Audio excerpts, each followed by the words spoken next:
السلام علیکم ورحمۃ اللہ وبرکاتہ۔ آپ آپ گانے گاتے، گانے میں بھی سنا آپ کے ساتھ بھی رہا، ساتھ رہوں گا بھی انشاءاللہ۔ گانے گانا یہ چیز قرآن سے کیسا ثابت کر سکتے؟ ذرا پلیز جواب دیجیے۔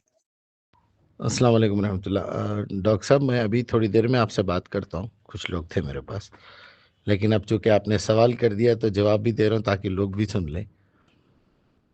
بھائی گانا اصل میں ہے کیا چیز؟ کسی لفظ کو ایسا بول دینا، پھر اس کے بعد اس کے اوپر ردے پہ ردہ چڑھاتے جانا، پلر پہ پلر اٹھاتے جانا، دیواریں اٹھانا، چھت ڈالنا، پھر ایک پلر اٹھانا، یہ ایسا نہیں ہے۔ اس کی بنیاد کو دیکھنا پڑے گا۔ گانا ایک اردو لفظ ہے، ہندی لفظ ہے، کچھ بھی اس کو آپ عربی میں ٹرانسلیٹ کریں گے یا انگلش میں ٹرانسلیٹ کریں گے تو کیا بنتا ہے؟ میوزک، موسیقی۔ اب بتائیے کہ کیا موسیقی حرام ہے؟ تو اس کو ثابت کرنا پڑے گا، اور ثابت کرنے کے لیے علم کی بنیاد ہونا پڑتا۔ علم کی بنیاد میں آپ کو الف ب ت میں عربی زبان ہونا چاہیے، اور 1 2 3 میں پورا آپ کا 1 سے لے کے 9 تک کی نمبرنگ ہونا چاہیے۔ اللہ سبحانہ و تعالیٰ اس کائنات کا خالق ہے، مالک ہے، سنگل ہے۔ ہم لوگ سب پلورل ہیں، جوڑوں سے بنائے ہوئے ہیں، میل ہے، فیمیل ہے، اپوزٹ ورڈز ہے، پاسٹ ہے، پریزنٹ ہے، فیوچر ہے۔ یہ 5 اصولوں کے اندر رکھ کے دیکھنا چاہیے کہ کوئی بھی چیز کو حلال یا حرام کرنے کے لیے اس کائنات کا خالق اور مالک کوئی فتویٰ دے رہا ہے کیا؟ اللہ یفتی، اللہ فتویٰ دیتا ہے کسی چیز کا، اللہ مفتی ہے، باقی کے سب یہ مفتی ہیں، یہ مفت میں آئے ہوئے فتویٰ دینے والے ہیں۔ تو یہ بات کو بنیاد بنا کے یہ سوچئے کہ ایک گانا اگر آپ اردو میں بات کرتے ہیں تو اس کے اندر 3 چیزیں شامل ہیں۔ ایک شاعر کوئی شاعری لکھتا ہے، ایک میوزک ڈائریکٹر اس کی دھن بناتا ہے، اس میں کچھ میوزیکل انسٹرومنٹس ایڈ کرتا ہے اس کو خوبصورت بنانے کے لیے، اور ایک گلوکار اس کو اپنی میٹھی آواز میں سر اور تال میں گا کے پیش کرتا ہے۔ یہ تینوں چیزیں پیورلی جائز ہیں، اللہ تعالیٰ کی طرف سے دی ہوئی زینت ہے، اس میں کوئی حرام نہیں ہے، بلکہ خاص طور پہ یہ مومنوں کے لیے بنائی گئی ہے۔ قل من حرم زینت اللہ التی اخرج لعبادہ قل ہی للذین آمنوا فی الحیات الدنیا وخالصۃ لیوم القیامہ۔ یہ ساری نعمتیں تو قیامت میں بھی ملیں گی ہم کو۔ اب یہ چھچورے 2 کوڑی کے مولوی 3rd کلاس، جس کی کوئی وقت نہیں ہے، حیثیت نہیں ہے، جو مدرسوں میں ریپ کرتے بچوں کا، شکلیں منافقوں کی، یہودیوں کی بنا کے پھرتے، ان کو کیا معلوم حلال کیا ہے، حرام کیا ہے؟ کبھی زندگی میں قرآن کو ہاتھ لگانے کی ان کی حیثیت نہیں ہے، ان کی وقت نہیں ہے، یہ زبان نہیں جانتے۔ زبان جانتے بھی تو وہی لکیر کے فقیر ہیں۔ کیا یہودی عربی زبان نہیں جانتے تھے؟ جانتے تھے۔ اپنی مرضی سے اپنے مولویوں کی باتوں کو جو انہوں نے حلال کر دیا حلال کر دیا، جس کو ان مولویوں نے حرام بتا دیا وہ حرام بتا دیا۔ یہ آج کے مسلمان ان یہودیوں سے بھی آگے ہیں۔ اب میں آپ کو بتاتا ہوں یہ تینوں چیزوں میں شاعری کوئی حرام نہیں ہے۔ قرآن کی ایسی بے شمار صورتیں میں آپ کو بتا دوں گا جو پورے قافیہ اور ردیف کے اندر اور پوری بندش کے اندر موجود، پورے وزن کے ساتھ موجود ہے، اسے شاعری کہتے ہیں۔ میوزیکل انسٹرومنٹ چند آوازوں کو کہتے ہیں، سائیکل کی گھنٹی سے لے کے اسکول کی گھنٹی، چڑیوں کا چہچہانا، ماں کا لوری گا کے بچے کو سلانا، باپ کا اس کے بچے کے لیے 1 1.5 سال کی عمر میں جھنجھنے اور کھلونے لے کے آ کے دینا، میوزیکل ڈال لا کے دینا، گاڑی کی جو انجن کی بیٹ ہے وہ تال ہے، وہ سر ہے، گاڑی کا ہارن ہے، مسجد کی اذان ہے۔ دنیا بھر کا میوزک اس دنیا میں موجود ہے، سرزمین پہ ہواؤں کا چلنا، سمندر کا لہلانا، سب کچھ میوزک کے اندر ہے۔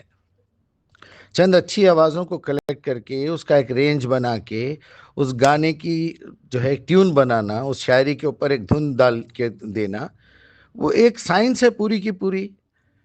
پھر اس کو اچھی انداز میں اپنی آواز کو ان آوازوں کے ساتھ ملا کے پیش کرنا۔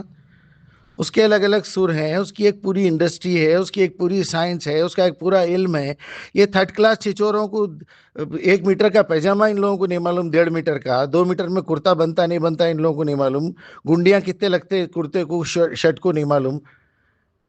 ارے میرے بھائی، دنیا میں بہت ساری چیزیں ہیں، کہیں سے سونا نکالا جاتا ہے، کہیں سے لوہا نکالا جاتا ہے، کہیں سے روئی نکالی جاتی ہے، کہیں سے اسٹیل بنایا جاتا ہے، درخت ہے، جھاڑ ہے، پہاڑ ہے، پانی ہے، مٹی ہے، ہوا ہے، آکسیجن ہے، کیمیکلز ہیں، ان تمام چیزوں کو ملا کے ایک چیز بنتی ہے. ان تمام کیمیکلز، ان تمام میٹیریلز کو ملا کے آپ ایک گاڑی چلا رہے ہیں، ہوائی جہاز بنا رہے ہیں، کپڑے سی لے رہے ہیں، ٹوپی بنا رہے ہیں، ساکس پہن لے رہے ہیں، جوتے بنا لے رہے ہیں چمڑے کے، جانوروں کا چمڑا نکال کے. کوئی بھی چیز اللہ کی دی ہوئی حرام نہیں ہوتی، اس کا استعمال کا طریقہ حرام ہو سکتا ہے. بہرحال ایک لمبی تفصیل ہے، میں کیا بتاؤں آپ سے. انتہائی چھچور پن کی یہ حرکتیں کرتے ہیں یہ مولوی، تھرڈ کلاس قسم کے ایک گدھے. ان کو نہ سر معلوم، نہ ٹانگ معلوم، نہ ان کو الف معلوم، نہ یا معلوم، ان کو کچھ بھی نہیں معلوم. اے ٹو زیڈ جاہل، لکیر کے فقیر اور بے غیرت لوگ. بے غیرت لوگ خود حرام بولتے گانے کو، اس کے بعد جو ہے گانے بھی سنتے، گاتے بھی، ناچتے بھی. ارے زنا کرتے بھائی، اس سے بڑی بے حیائی کیا؟ اللہ تعالیٰ نے 5 چیزوں کو حرام کر دیا ہے، وہی سورہ اعراف کی 33 میں لکھا ہوا ہے. قل انما حرم ربی الفواحش، بے حیائی حرام ہے. والاثم، حق تلفی حرام ہے. بغی بغیر الحق، کسی کی جان مال عزت آبرو کے خلاف کوئی بغاوت کرنا حرام ہے. ان تشرک باللہ، اللہ کے ساتھ شرک کرنا. یہ کمینے مشرک قرآن کے ساتھ بخاری مسلم کو شریک کھڑا کر دیتے بازو. کبھی اللہ میاں کو سپورٹ کرتے ہوئے حنفی کھڑے ہوئے، کہیں غوث اعظم کھڑے ہوئے، کہیں خواجہ کھڑے ہوئے. اگر ان ہاتھ ہٹا لیے تو اللہ میاں گر جائیں گا نیچے. ایسے تو تھرڈ کلاس چلر ہیں یہ لوگ. کوئی یوسف بابا شریف بابا کو کھڑا کر دیا ہوا ہے، نہیں تو اللہ گر جائیں گا نا.